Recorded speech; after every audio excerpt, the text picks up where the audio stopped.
बृहस्पतिः शन्नो विष्णुरुक्रमः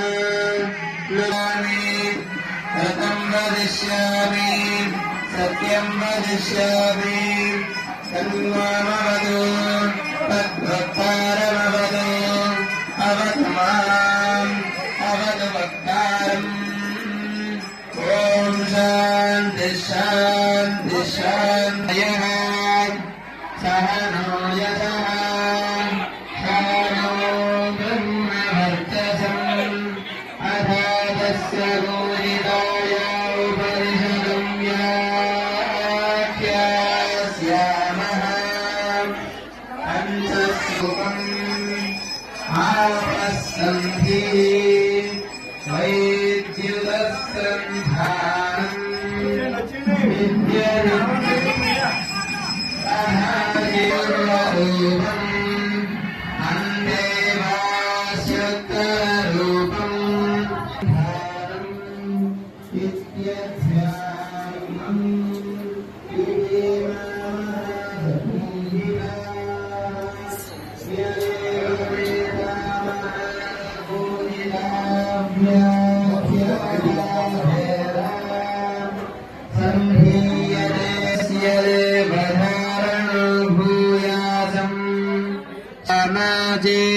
समाजेरमात्मनः वासामुषिममगावश्च अन्नपाने च सर्वदा तथा प्रविशस्व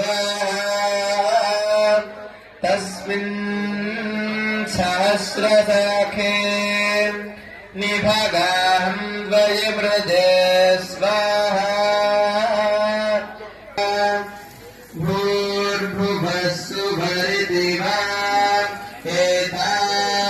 संज्ञा देवताः भूरिति वा अयं लोकः भुव इत्यन्तरिक्षम् सुभरित्यसौ लोकः मह इत्यादित्यः आदित्येन सर्वे लोका महीयन्ते भूरिति वह्नेन सर्वे प्राणामहीयन्ते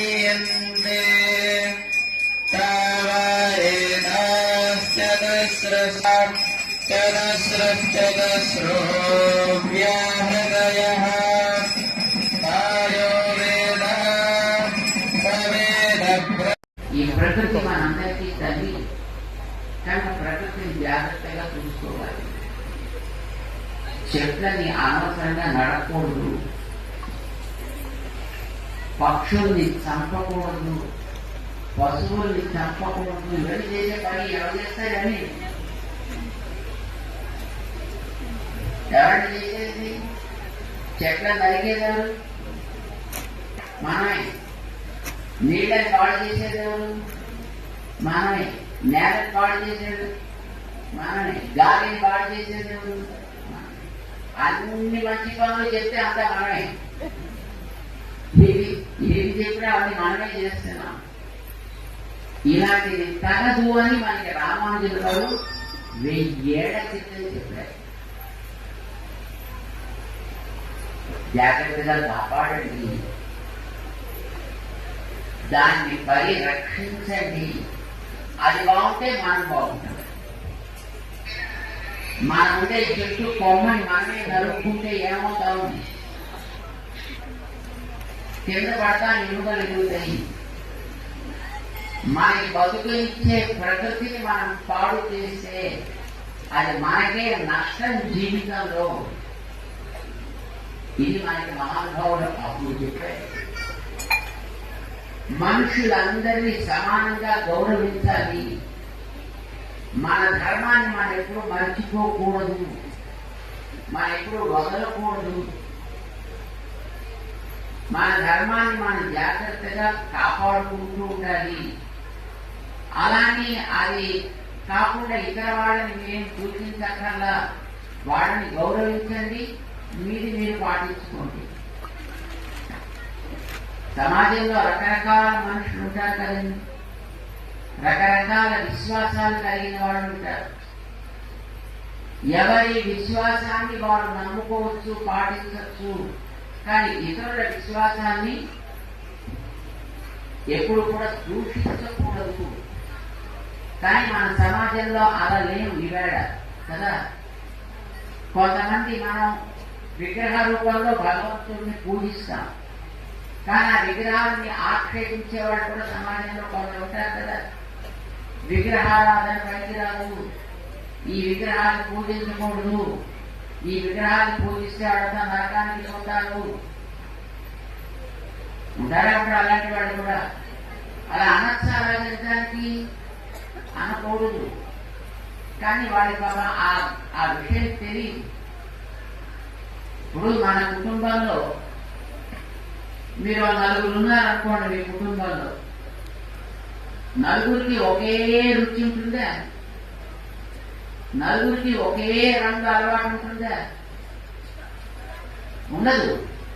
వాళ్ళ ఆవిడకి పులుపు ఇష్టం ఉండొచ్చు, వాళ్ళ ఆయనకి తీపి ఇష్టం ఉండొచ్చు, వాళ్ళ అబ్బాయికి కారం ఇష్టం ఉండొచ్చు, వాళ్ళ ఆయనకి అసలు ఏ రుచి లేకుండా తప్పగా తినడం అలవాటు అయి ఉండదు. వాళ్ళ ఇంట్లో ఏం చేస్తారు? నాకు పులుపు ఇష్టం కనుక నేను పులుపే చేస్తాను, నీకు ఇష్టం ఉన్నా లేకపోయినా నువ్వు తింటే తిను, లేకపోతే మాని అంటారు ఎవరైనా? అంటారు. ఎవరికి ఏది తగునో, ఎవరికి ఏది ఇష్టమైతే వారికి దాన్ని చేసి ఇచ్చి నలుగురు కలిసి ఉంటారు, ఆనందంగా ఉంటారు. ఇది మనం చూస్తున్నావా లేదా? సమాజంలోనైనా అంతే. నా పులుపు గొప్పది, నీ తీపి చెడ్డని అంటారు ఎవరైనా? దేనికి అదే మంచిది. నీకేది తగునో అది నువ్వు చెయ్యి. నీకే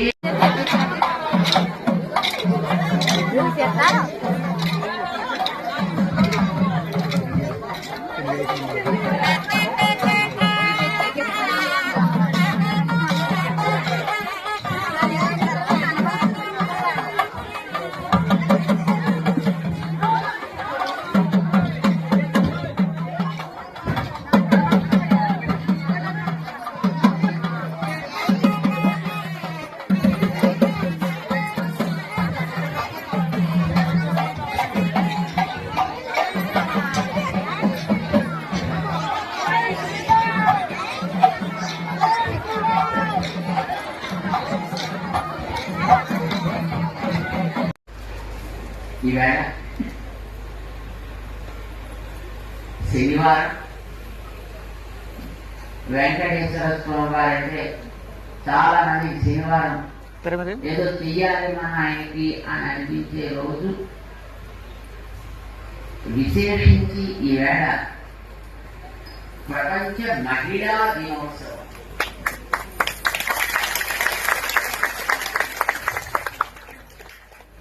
ఇక్కడ ఉన్న వాళ్ళలో పురుషులు కూడా ఉన్నారు, కానీ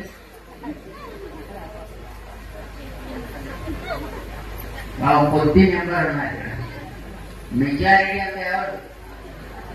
అంత మహిళలే.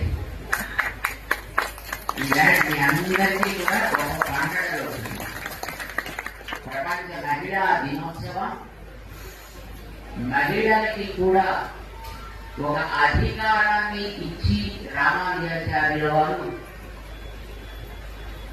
వారి ఉండేటటువంటి సమతా దృష్టిని చాటారు లోకాన్ని.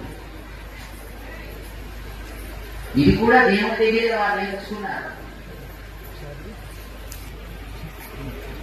రామానుజుల వారి చుట్టూ రామానుజుల వారి చుట్టూ ఎందుకు వచ్చాయంటే, ఒక్కొక్కటి రామానుజుల వారికి ఒక్కొక్క రకమైనటువంటి ప్రేరణని కలిగింది. నువ్వు సమతని పాటించు, సమాజంలో చాటించు అని చెప్పినవి ఆ దేవాలయాలు. అందుకోసం రామానుజుల వారి చుట్టూ వచ్చాయన్నమాట.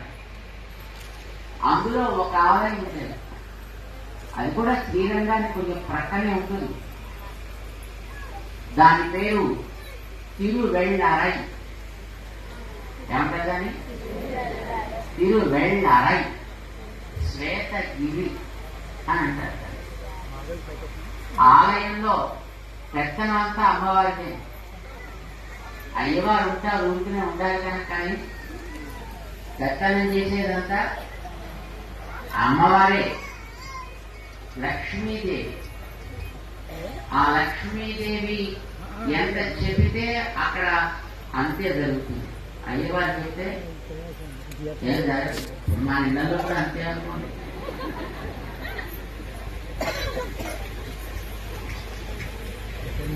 అయ్యవారు పోలీస్ ఆఫీసర్ అయినా ఇంటికి వస్తే బెస్తం అమ్మవారు పట్టుకోవాల్సిందే, లేకపోతే ఆయన ఇంట్లో సుఖం ఉండదు. అమ్మవారు అక్కడ ఆలయంలో బయటికి బయలుదేరితే అయ్యవారు వెనకాల బయలుదేరుతారు. మామూలుగా అయితే అయ్యవారు ముందు బయలుదేరితే అమ్మవారు వెనక బయలుదేరుతూ ఉంటారు. కానీ అక్కడ ఆలయంలో అలా ఉండదండి. ముందు అమ్మవారు బయలుదేరుతారు, అమ్మవారి వెనకాల జీ హుజూర్ అంటే వెనక అయ్యవారు బయలుదేరుతారన్న. మళ్ళీ ఆలయానికి తిరిగి వచ్చిన తర్వాత అమ్మవారిని ఆ అమ్మవారి మందిరంలో డ్రాప్ చేసి ఆ దగ్గర పర్మిషన్ అయ్యవారి మందిరానికి వెళ్తారు. తాళాలన్నీ అమ్మవారి దగ్గర తాళాలన్నీ అమ్మ దగ్గర ఉంటాయి. ఇది చూసి రామానుజాచార్యుల వారు మహిళలకి ఉండవలసిన ఇంపార్టెన్స్, వాళ్ళకి ఉండాల్సినటువంటి ప్రాధాన్యమేమి, ఇది రామానుజరావు గుర్తు పెట్టుకున్నారు. ఒక పక్షి ఇంపార్టెన్స్ తెలుసుకున్నారు. ఒక తిరుపుక్కుడి అనే ఒక దివ్యదేశాన్ని చూసి, ఒక్కొక్క స్థానాన్ని చూసి ఒక్కొక్క స్ఫూర్తి సమతని రామానుజులు పాటించడంలో నేర్చుకున్నారన్నమాట.